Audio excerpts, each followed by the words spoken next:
mães betelenses de excelência. Eu quero desejar a todos vocês um ótimo Dia das Mães e dizer que todos os dias é o seu dia, é o meu dia.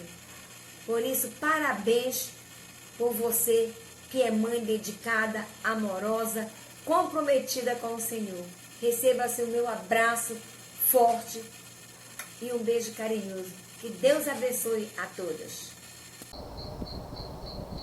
Graça e paz, amadas mães da Betel, mulheres que cuidam e amam seus filhos, que cuidam deles sem perceber que eles já passaram a maioridade. Para elas, os filhos nunca envelhecem, estão sempre cuidando deles, sempre guardando, sobretudo aquelas mães que protegem os seus filhos, que os acompanham em oração. Quando os filhos saem de casa, elas estão guardando eles pela intercessão, pelo amor, pelo carinho. A vocês, uma palavra de amor, de gratidão e uma palavra de bênção, uma palavra profética. Que o Senhor as guarde, que o Senhor as sustente, fortaleça nesse amor. Deus as abençoe e que vocês tenham sempre esta capacidade que vem com certeza do alto para serem essas mães maravilhosas que vocês são. Grande beijo a todas vocês, mães queridas da Betel.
Pai seja convosco, Betel. Livro de Amós, no capítulo 4, versículo 12. Está a frase: prepara-te, ó Israel, para te encontrares com o teu Deus. Achei oportuno para esta reflexão e a partir dela nós vamos abordar pelo menos 3 aspectos para esta hora. Vivemos um momento complexo, porém não é algo novo. Estamos repetindo a história. E nós precisamos, neste momento, perceber esta hora. Nós precisamos discernir esta hora e, finalmente, precisamos nos posicionar nesta hora. E quero começar falando dessa percepção. Temos que perceber o momento. Me faz lembrar o cântico "O Rei está voltando". O fim se aproxima. Os sinais confirmam, são claros. Guerras, rumores de guerras, filho contra pai, pai contra filho, e doenças, pragas, intempéries, terremotos, tsunamis e, enfim, degradação moral, crimes hediondos e, sobretudo, não precisamos nem ir tão longe, mas já vem acontecendo de algum tempo, filha matando os pais, pais violentando filhas, filhos. Então, tudo isto mostra claramente que estamos vivendo tempos difíceis e eu diria tempos finais. Essa é uma mensagem apocalíptica e nós queremos chamar a atenção para esta questão de que o inimigo está totalmente focado. E uma das coisas que o inimigo tem e está trabalhando é exatamente para nos desfocar. O inimigo, ele há muito tempo usa a sua astúcia e perceber este momento é de fundamental importância. Nós vivemos duas dimensões. Nós vivemos o mundo físico, natural, esse que nos encontramos, podemos nos tocar, podemos perceber as coisas de uma maneira concreta, mas também ao mundo espiritual. Esse que a gente não pode visualizar com os olhos, mas que existe. E queira ou não, acredito que a maior parte já percebeu, já sentiu em algum momento que as coisas não se limitam só ao natural, mas há muito de sobrenatural. Então, em meio a tudo isso, o príncipe deste mundo, Satanás, está preparando o caminho do reinado do anticristo, que é o reinado final, onde finalmente o Senhor Jesus colocará por terra o domínio dele. Mas enquanto isto, é importante observar que, primeiro, os acontecimentos mundiais, situação de degradação humana, países passando necessidade, já há tempos atrás, aqueles vídeos mostrando aquelas crianças, pele e osso nas regiões da África, e parece que a humanidade não era tão preocupada, razão pela qual esses países vêm se praticamente quase extinguindo a sua população. É visível que muitos desses lugares não há nenhuma valorização da pessoa humana.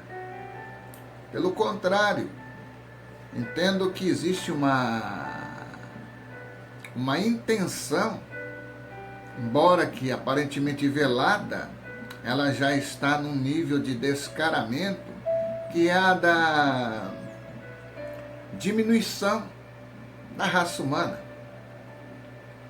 Então, pessoas morrerem, só há preocupação quando a situação se torna algo de valor político.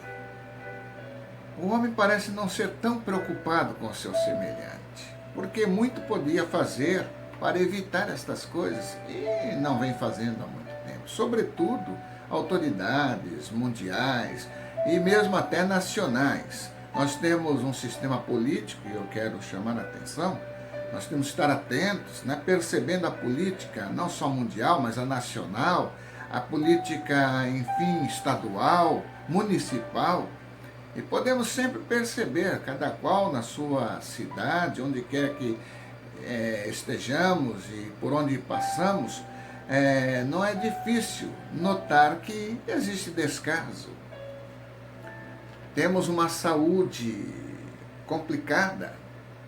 Temos o Sistema Único de Saúde, um tempo até serviu de orgulho. Me estou lembrando que um dos nossos presidentes estava dizendo que sugeriria, não é, aos Estados Unidos para que lá implantasse o SUS.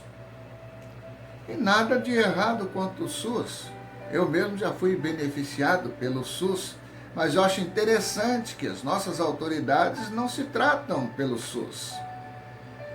Você não vê nenhuma autoridade indo ao SUS, sendo tratado pelos médicos no SUS. E parece que isso passa despercebido. Precisamos estar atentos a estas coisas. Isto tudo é claro, isto tudo é nítido, o descaso pela humanidade em uma hora tão difícil que vivemos, mas que não é de hoje. É de muitos. Já tivemos outras crises, tivemos outras epidemias, pandemias, né, como queiram classificar, que mataram muito mais pessoas. E eu pessoalmente acredito que nesta pandemia muito mais morrerão de outras coisas, de outros males, né, sobretudo de fome, de necessidade econômica.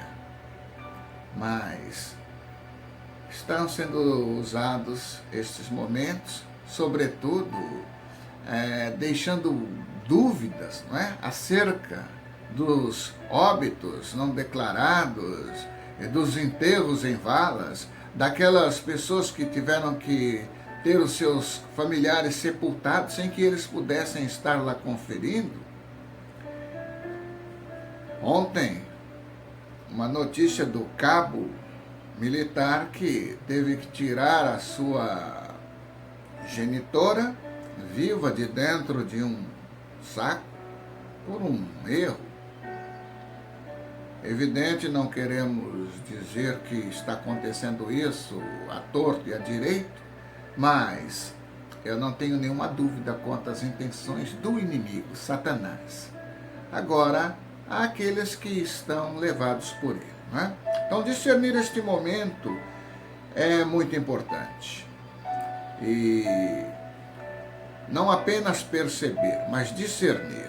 Temos que olhar a nossa missão agora. O que nós estamos fazendo? Para que nós fomos chamados? Para que existimos? A igreja, Betel, por que existe Betel? Qual o nosso chamado para esta hora, para este momento? Que mais uma vez eu quero chamar a atenção para o fato de que este momento é só mais um momento, igual a outros que já passamos. Apenas a situação está se agravando, porque autoridades estão tomando decisões. Hoje nós estamos num conflito, prefeitos, governadores e o executivo nacional estão falando coisas diferentes, estão tomando medidas, cada qual no seu território, e isso está trazendo muita dificuldade. As cidades que pararam sem ter necessidade de parar.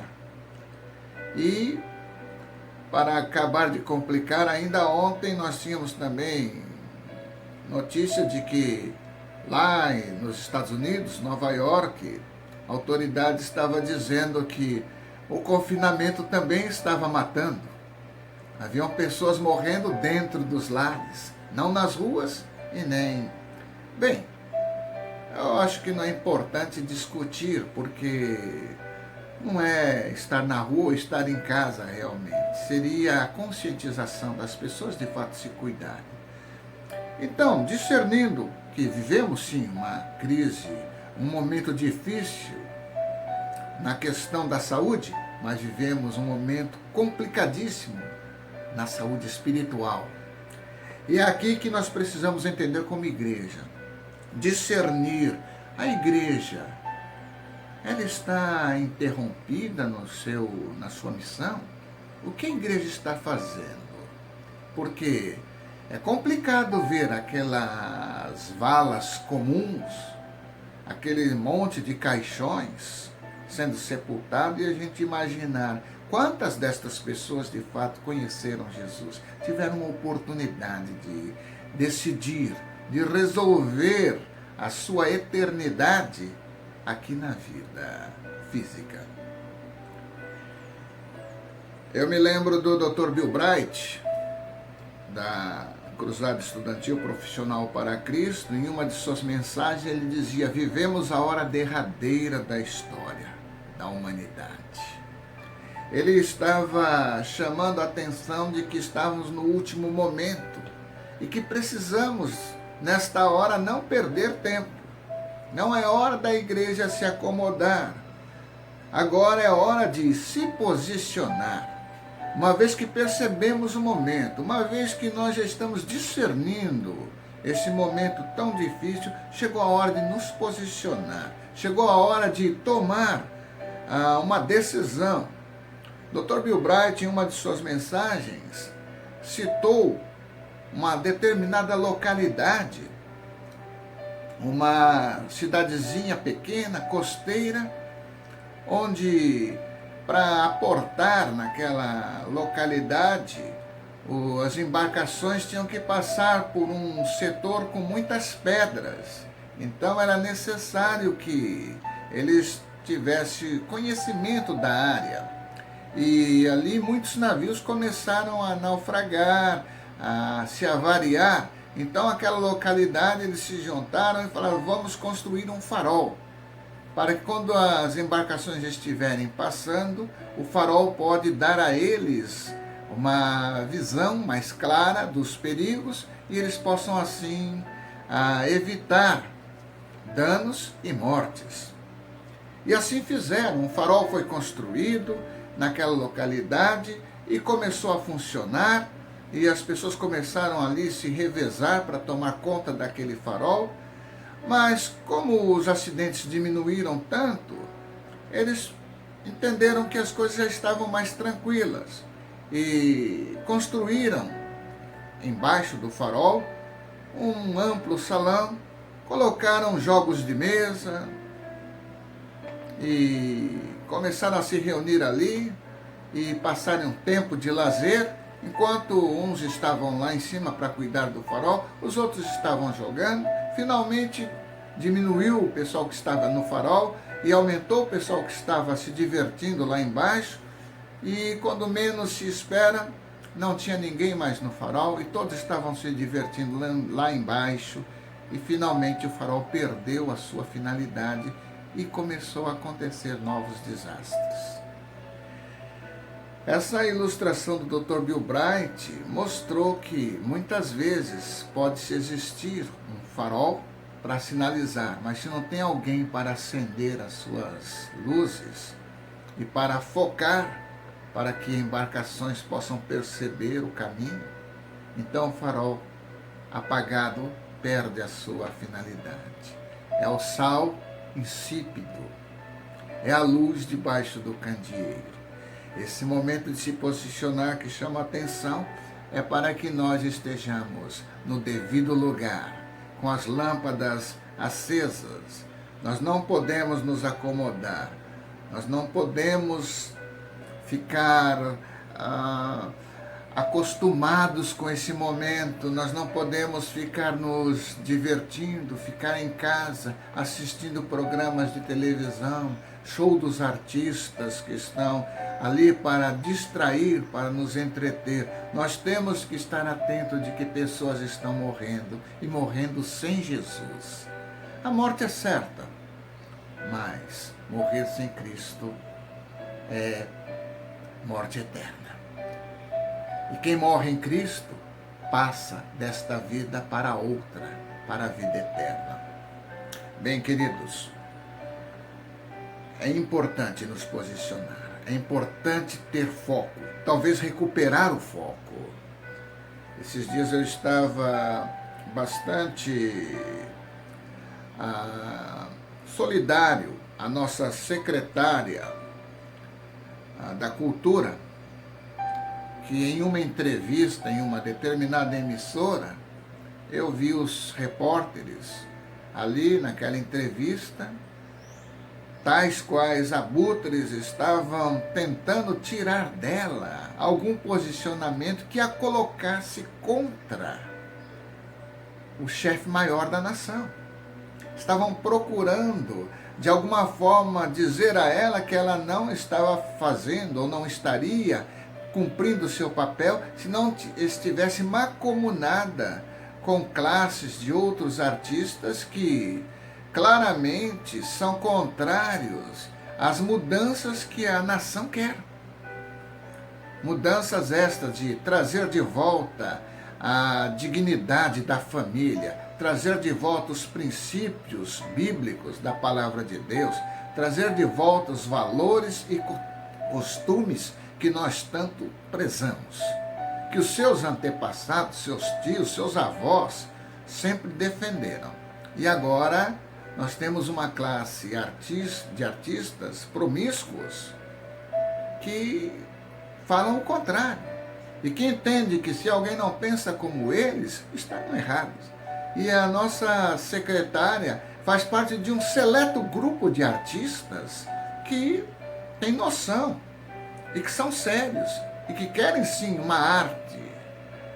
Não quero nem lembrar do que virou arte nesta nação nos últimos tempos. Creio que vocês podem lembrar aí, vendo nos vídeos, que a arte perdeu totalmente o seu sentido. Então é importante que se recupere também a arte.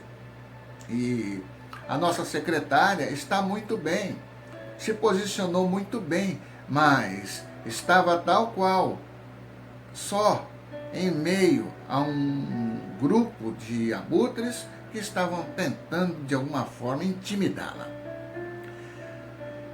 Chamou a minha atenção o foco deles. Não interessa. Eu acredito que até muitos deles sabem que o que estão fazendo é errado. Muitos deles até sabem que estão vendidos, que se venderam para ideais de outras nações. Estão falando aquilo que os donos da emissora querem que eles falem.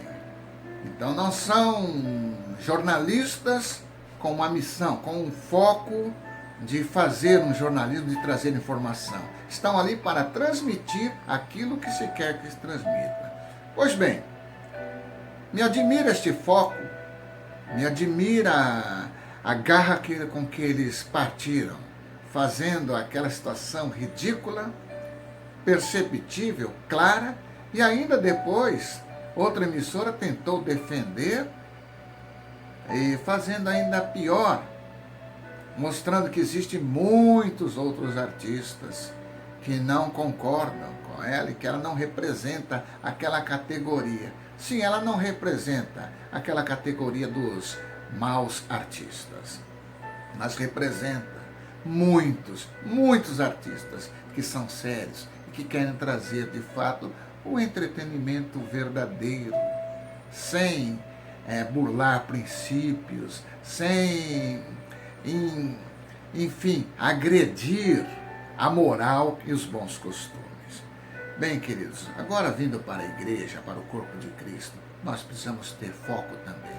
Assim como aquelas pessoas estavam focadas para destruir a verdade, nós precisamos ter o foco para salientar a verdade, para mostrar a verdade, porque a palavra de Deus diz, e o nosso presidente sempre gosta de repetir, não é verdade? E conhecereis a verdade, e a verdade vos libertará.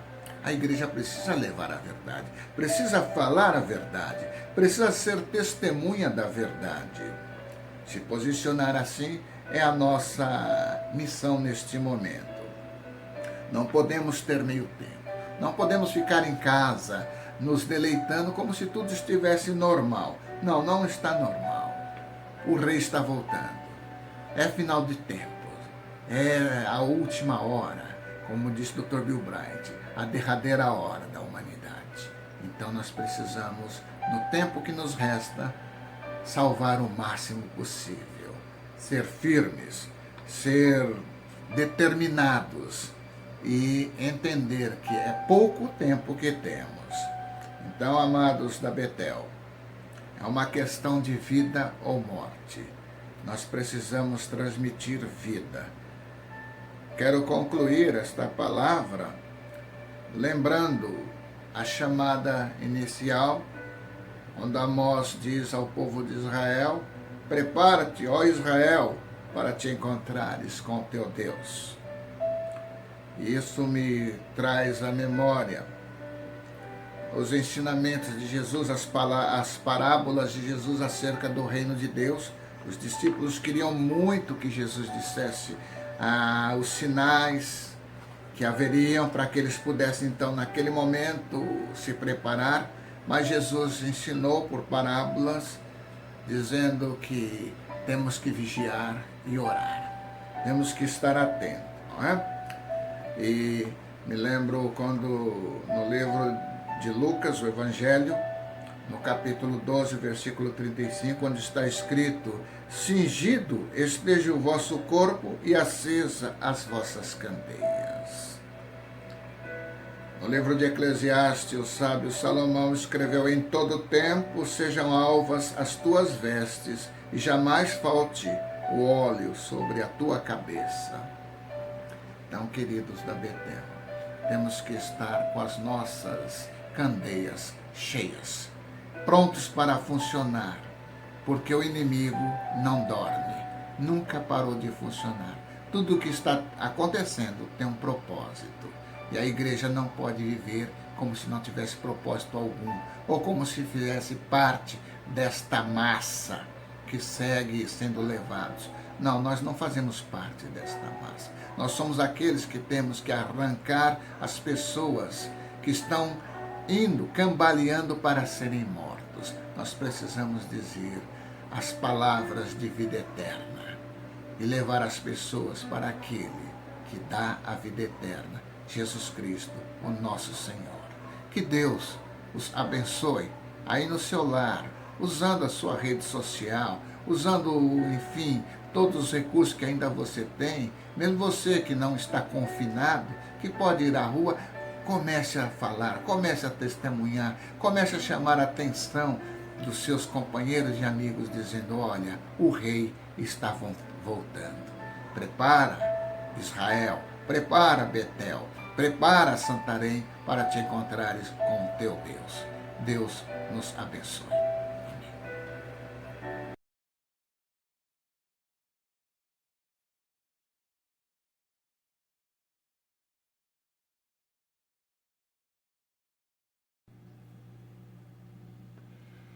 Bom dia, minhas amadas, graça e paz. Hoje eu recebi um desafio para trazer uma palavra para as mães de excelência. E você que está me assistindo, com certeza você é uma delas.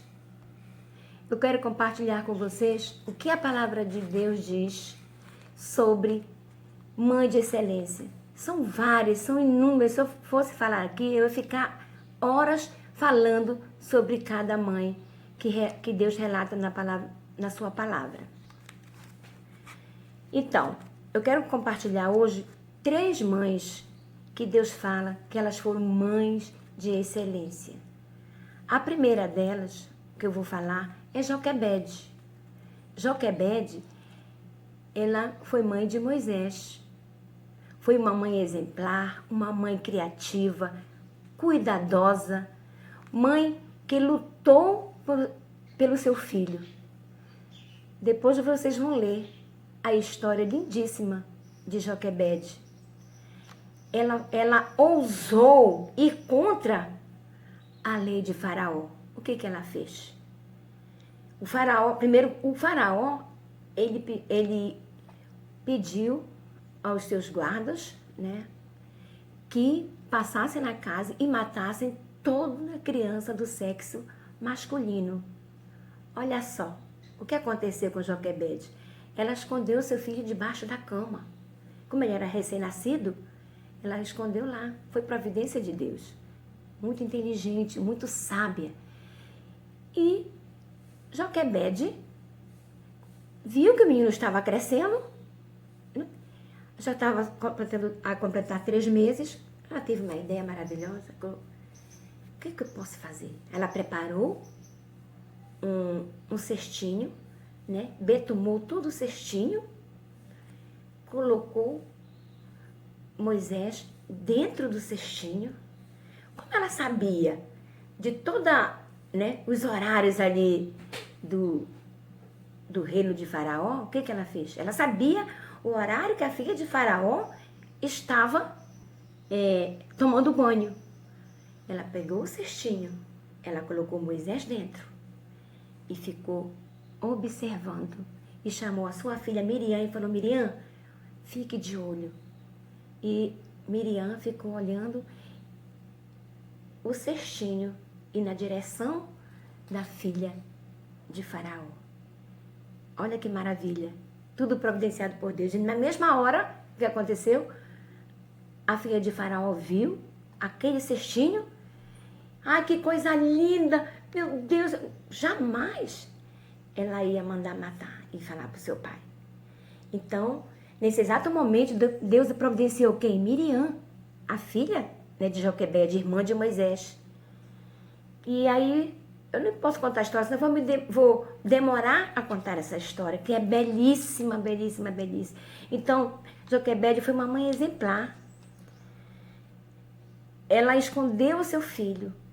Ela cuidou do seu filho. E Deus interviu nessa história, tornando Moisés um grande homem de Deus. E, amados, Joquebede foi uma mãe exemplar, uma mãe sábia, uma mãe inteligente. É assim que Deus quer que nós sejamos, sábias, inteligentes, amorosas, como foi Joquebede.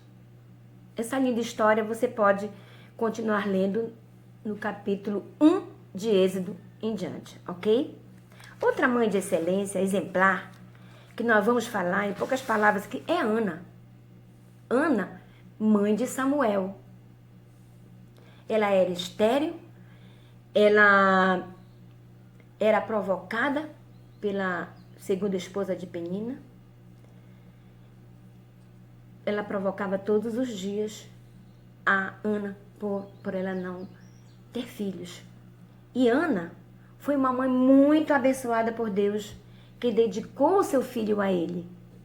Mãe de fé e de oração. A sua atitude demonstrou uma fé genuína. Ela se derramou diante de Deus. Inclusive, ela foi julgada pelo profeta Eli, que ela estava embriagada, porque ela estava orando a Deus ali no templo e ela só balbuciava, mexia com os lábios. Então ele julgou que ela estava bêbada, embriagada. A sua atitude demonstrou uma fé grande. Ela se derramou diante de Deus. Ela perseverou em oração. Não desistiu de ser mãe. E o que aconteceu? No tempo certo, Deus a fez mãe de filhos, ou seja, mãe de Samuel.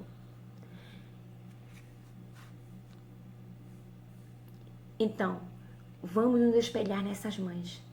Joquebede, Ana, tudo que Ana passou.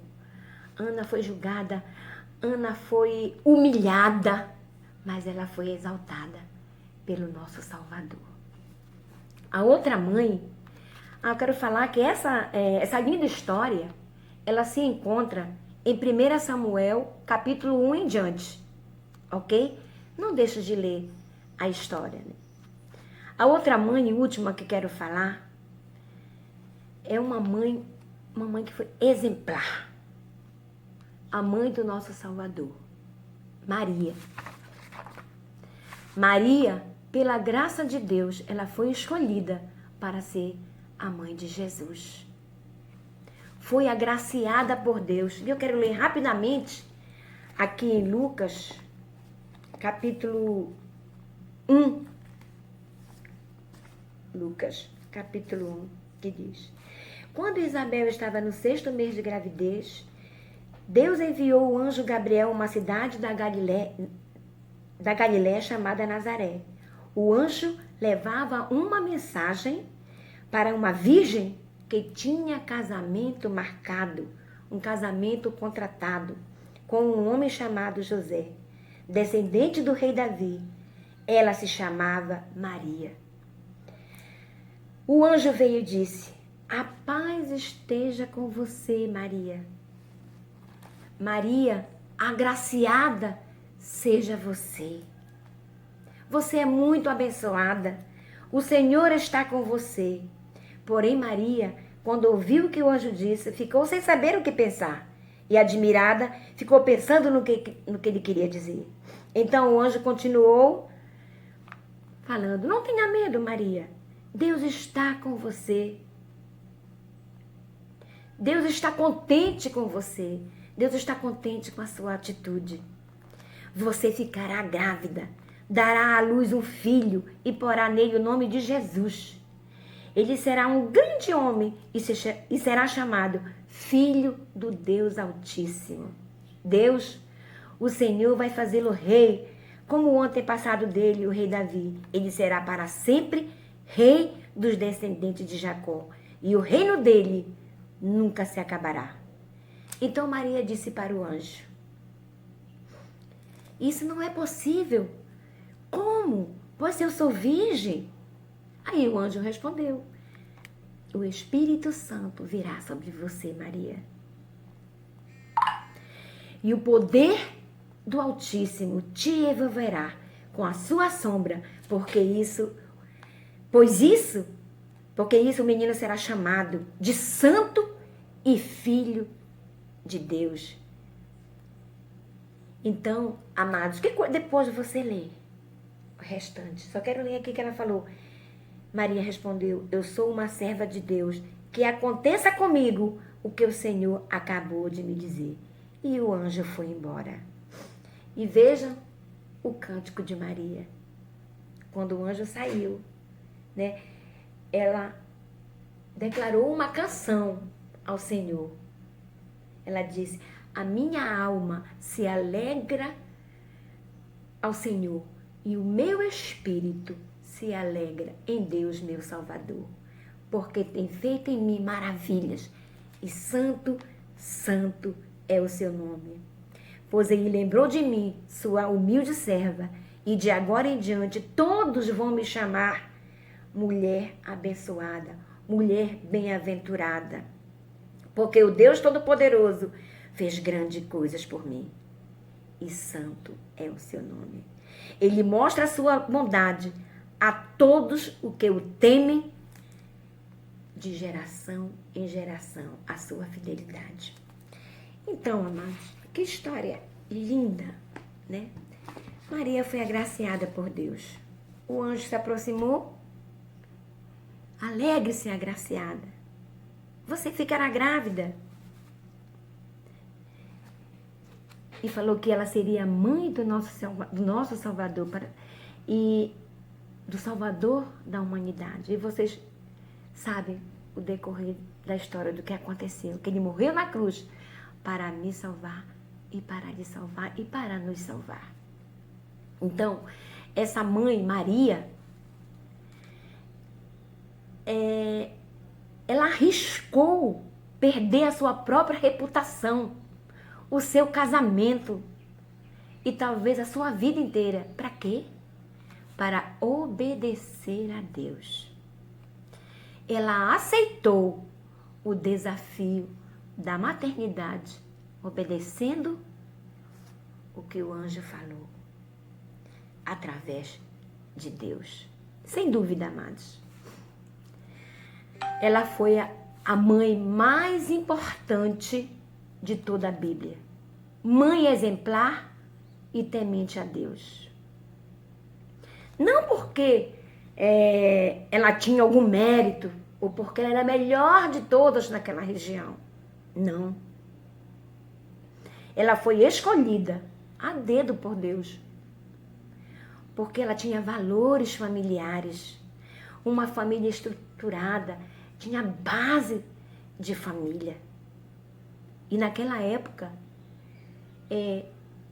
as moças, né, eu creio que naquela época era diferente, né, nessa época. As moças tinham reputação, as moças tinham, elas tinham pudor, como hoje a gente vê que não tem. E Deus escolheu Maria para ser a mãe do nosso Salvador. Porque além disso, além de todas as qualidades que ela tinha, o que ela era? Temente a Deus.